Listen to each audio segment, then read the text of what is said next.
새날을 여는 새벽 말씀 나눔입니다. 오늘은 2024년 8월 19일 월요일이고 말씀을 전하는 저는 강민 목사입니다. 오늘 우리가 함께 나눌 말씀은 열왕기하 8장 7절에서 15절까지 말씀입니다.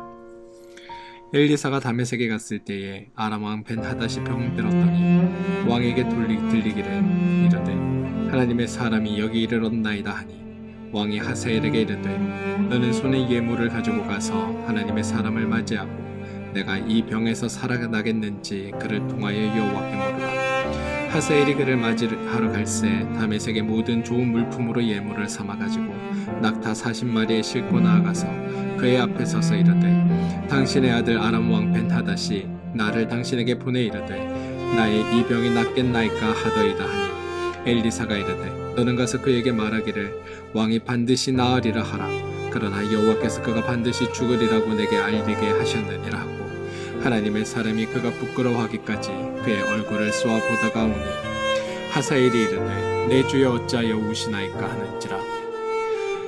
대답하되 내가 이스라엘 자손에게 행할 모든 악을 내가 알미라. 내가 그들의 성에 불을 지르며 장정을 칼로 죽이며 어린아이를 맺히며 아이벤 부녀를 가르리라 하니 하사엘이 이르되 당신의 개 같은 종이 무엇이기에 이런 큰 일을 행하오리까 하더라. 엘리사가 대답하되 여호와께서 내가 아람 왕이 될 것을 내게 알게 하셨느니라 하더라. 그가 엘리사를 떠나가서 그의 주인에게 나아가니 왕이 그에게 묻되 엘리사가 내게 무슨 말을 하더냐 하니 대답하되 그가 내게 이르기를 왕이 반드시 살아나시리이다 하더이다. 그 이튿날 하사엘이 이불을 물에 적시어 왕의 얼굴을 덮음에 왕이 죽은지라. 그가 대신하여 왕이 되니라. 열왕기하 8장 7절에서 15절까지 말씀입니다. 오늘 말씀을 본문을 가지고 나누기 전에 지금까지 해왔던 말씀들 전체를 한번 정리하며 한번 가보겠습니다. 영화든 책이든 연극이든 음악이든 모든 작품에는 작가의 의도가 숨겨져 있습니다. 작품의 의도를 파악하는 건 작품의 바른 이해를 위해서도 꼭 필요한 작업입니다. 그리고 작품을 큰 안목, 넓은 관점에서 파악하려는 노력은 그 어떤 작품을 대할 때보다 성경을 읽고 배울 때 가장 필요한 요소이기도 합니다. 성경은 분량 자체가 많기도 하지만 성경이 다루고 있는 시대적 배경이 너무나 넓기도 하고 또 역사적 상황이 너무나 다양하기 때문에 전체를 일목요연하게 파악해내기란 쉽지 않기도 합니다.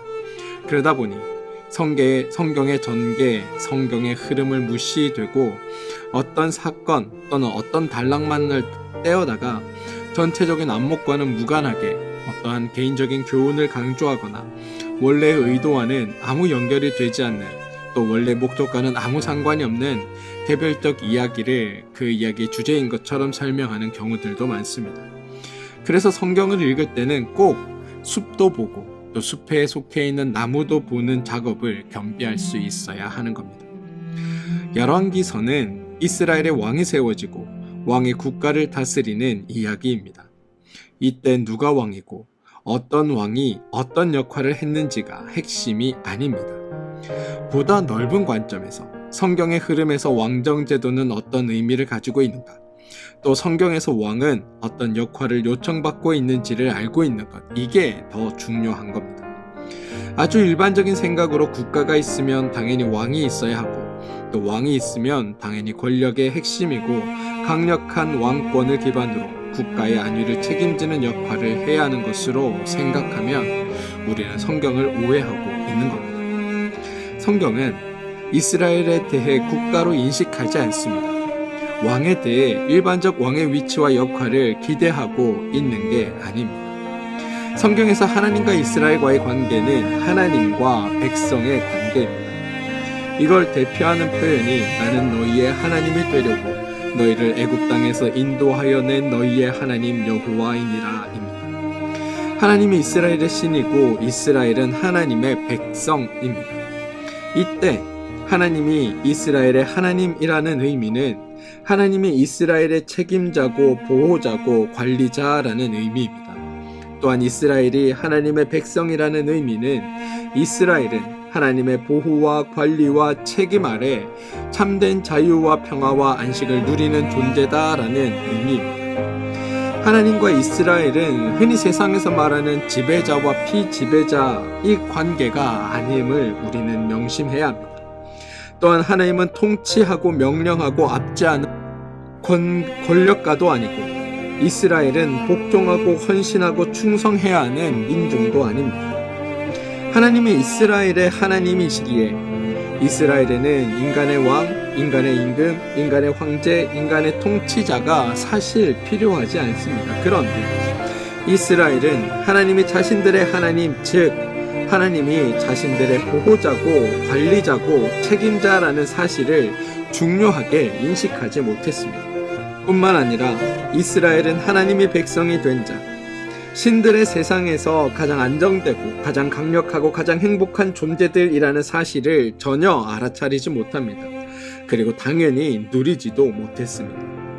하나님께서 애써 세상의 어떤 나라들과 다른 구별된 하나님의 백성으로 삼아주셨는데 그들은 그것을 거부하고 도리어 다른 나라들처럼 되기를 바랬습니다. 무슨 말이냐면 하나님이 왕이 아니라 인간 왕이 세워지기를 오히려 하나님께 요청했던 겁니다. 그래서 하나님의 관점에서 생각해보면 이스라엘은 그들에게 가장 좋은 최선의 선택을 버리고 가장 안 좋은 최악의 선택을 한 것과 마찬가지가 된 겁니다. 하나님은 이스라엘에게 가장 좋은 것을 선물해 주셨는데 이스라엘은 가장 좋은 것은 버리고 가장 나쁜 것을 선택하는 어리선택을 했던 겁니다. 그게 이스라엘의 왕정 제도입니다. 그런데 더 좋아지자고 선택했던 왕정 시대에 하나님마저도 버리고 선택한 그 왕정 시대에 이스라엘은 두 나라로 갈라져 버린 겁니다. 잠시만 분리된 게 아닙니다. 일단 분리된 후에는 200년이라는 긴 세월 동안 분리된 상태가 지속되었고 결국엔 하나로 합쳐지지 못하고 분리된 채로 한 나라가 먼저 망하고 이어 다른 나라도 망해 버렸습니다. 도대체 이들이 왕을 세워 본 유익이 무엇이라는 말입니까? 뿐만 아니라 왕 때문에 본인들의 삶은 더 공고해집니다. 이스라엘이 왕을 세울 때 가장 중요하게 생각했던 요소가 왕이 백성들을 위해 싸워주는 것이었습니다. 사무엘상 8장 20절 우리도 다른 나라들 같이 되어 우리의 왕이 우리를 다스리며 우리 앞에 나가서 우리의 싸움을 싸워야 할 것이니이다 하는지라. 그렇다면 이스라엘이 왕을 세운 효과가 가장 극명하게 나타나야 할 부분이 있다면 그건 바로 전쟁 아니겠습니까? 특히나 나라가 두 개로 분리되어 각각 약속으로 전락해버려 주변 나라들로부터 지속적인 전쟁의 위협을 받고 있는 분열 왕국 시대라면 더욱더 왕은 전쟁에 능하고 이 전쟁을 승리로 이끌어야 할 책임을 져야 할 존재가 되어야 할 것입니다. 그런데 안타깝게도 열왕기상에 나오는 전쟁에서 왕은 용감한 장수의 모습을 전혀 보여주지 못하고 있습니다. 오히려 정반대의 모습을 보여줍니다. 전쟁에 나갈 때 왕의 의복을 벗고 변장을 하는 왕도 있었고 적국의 장수가 전쟁이 아니라 치료를 위해 도움을 요청하러 온 것에 대해서도 부들부들 떨며 두려워하여 정탐하러 왔는지 무슨 꼬투리를 잡으러 왔는지 겁에 질려하는 왕도 있었고 하나님이 다 이겨놓은 전쟁에 대해 나병 환자들이 승리의 복음을 전해주어도 그 말을 신뢰하지 못하고 도리어 상대방의 함정이라고 불안해하는 왕들을 우리는 만났을 뿐입니다. 백성을 위해 싸워주기를 바라는 왕의 역할은 전혀 하지 않고 도리어 서로 왕이 되려고 오직 자기를 위해 싸우는 반란에 반란이 이어져 백성들의 삶은 더욱더 피폐해지는 역할을 한 것이 바로 이스라엘의 왕들이라는 겁니다. 도대체 왕을 세운 효과가 어디 있다는 말입니까? 또한 왕이 존재함으로 인한 유익이 어디 있다는 말입니까? 아무리 봐도 우리의 선택은 틀렸고 오직 하나님만이 옳으시다라는 게 성경의 고백인 겁니다. 뿐만 아닙니다. 왕으로 인해 이스라엘의 종교는 타락에 타락을 거듭합니다. 하나님은 다윗과 솔로몬보다 먼저 계셨습니다. 하나님은 다윗과 솔로몬보다 먼저 이스라엘과 관계를 맺으셨고 이스라엘의 하나님이셨습니다.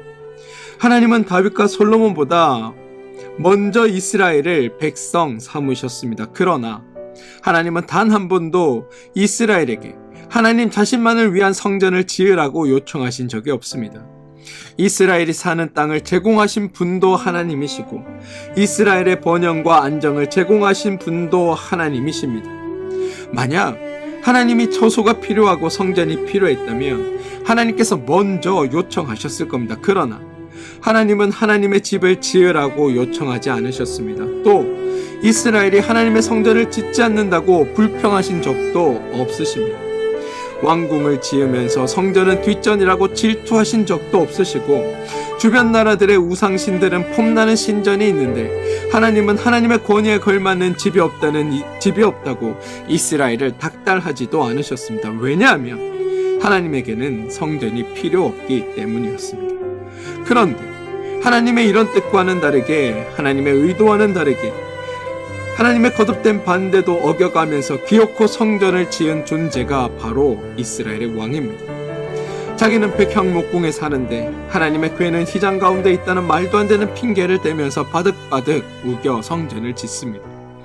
솔로몬 왕이 자그마치 7년에 걸쳐 수많은 백성을 노동에 동원해 가면서 자기가 기뻐할 성전을 지었습니다. 하나님이 기뻐하시는 것이 아니라 자기가 기뻐할 만한 성전을 지은 겁니다.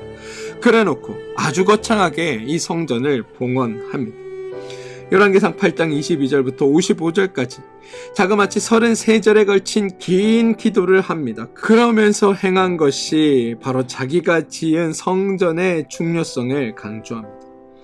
총 8번에 걸쳐 백성들이 이 성전에 있는 주의 제단 앞에서 맹세하거든 또는 이 성전에서 주께 기도하며 간구하거든 또는 성전이 있는 쪽을 향하여 여호와께 기도하거든 이라고 기도하면서 하나님께서 그렇게 기도하면 응답해 달라고 요청합니다. 그런데 성전이 이스라엘에게 어떤 유익을 주었나요?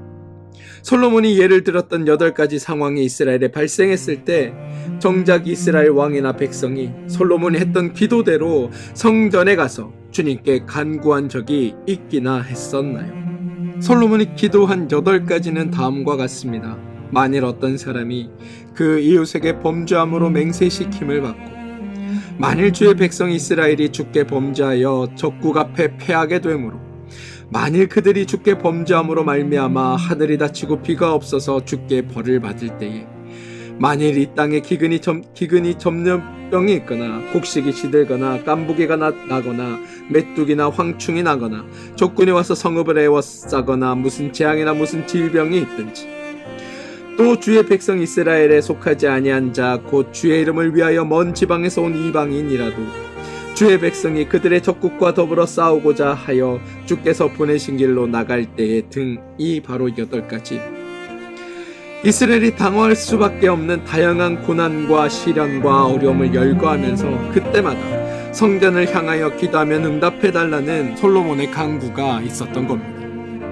솔로몬은 끊임없이 성전의 역할, 성전의 기능, 성전의 존재를 강조합니다. 그리고 열왕기서에 실제로 솔로몬이 우려했던 국가적인 일이 수차례 발생합니다. 그런데 정작 이스라엘이 이런 일들이 그들 가운데 발생했을 때 어떤 왕도 어떤 제사장도 이 기도를 성전에 나가 한 것이 없습니다.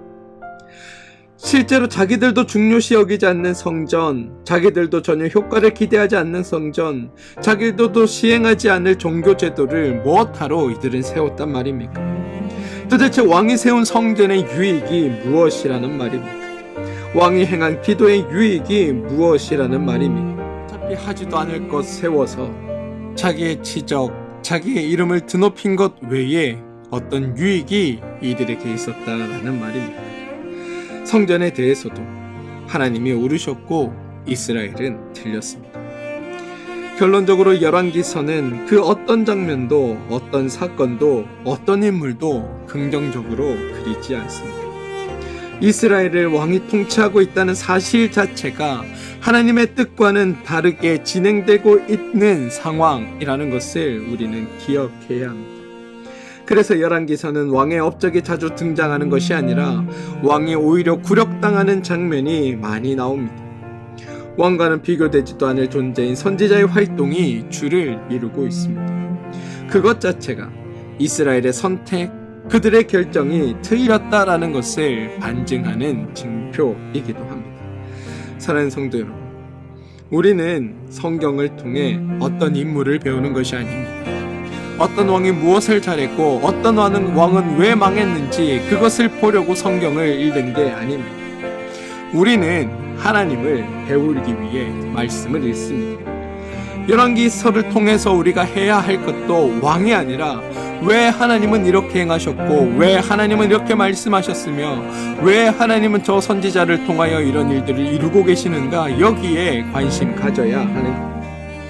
하나님이 어떤 분이시며 하나님이 어떻게 우리 가운데 역사하고 계시고 하나님이 어리석은 우리를, 또 죄 가운데 있는 우리를 어떻게 사랑하시고 무엇을 우리를 위해 행하고 계신지, 이런 것들을 말씀을 통해 배워가야 하는 겁니다. 저는 오늘 하루 여러분들이 바로 이런 것들을 깨닫고 배우게 되길 소망합니다. 누군가 어떤 사람이 아닌 하나님 그분이 여러분의 삶을 인도하고 이끌고 계시다는 것, 하나님 그분이 여러분의 삶의 주인으로 서 계시다는 것, 하나님 그분이 우리의 모든 것을 책임지시며 우리의 왕으로 우리의 삶을 인도하고 계시다는 것, 그 사실에 오늘 여러분이 힘을 얻으시고 하나님 안에서 참되고 복된 삶을 살아가는 여러분들 되어주시길 주님의 이름으로 축원드립니다. 기도하겠습니다. 주님, 우리가 말씀을 통해 하나님을 알게 되길 원합니다. 말씀을 통해 하나님을 보게 되길 원합니다. 오셔서 주님이 우리의 삶의 주인 되어주시고 오셔서 주님이 우리의 삶을 이루어 주시옵소서. 그래서 하나님 안에서 참되고 행복하고 기뻐하며 살아가는 복된 존재가 우리가 되게 하여 주시옵소서. 예수님의 이름으로 기도합니다. 아멘.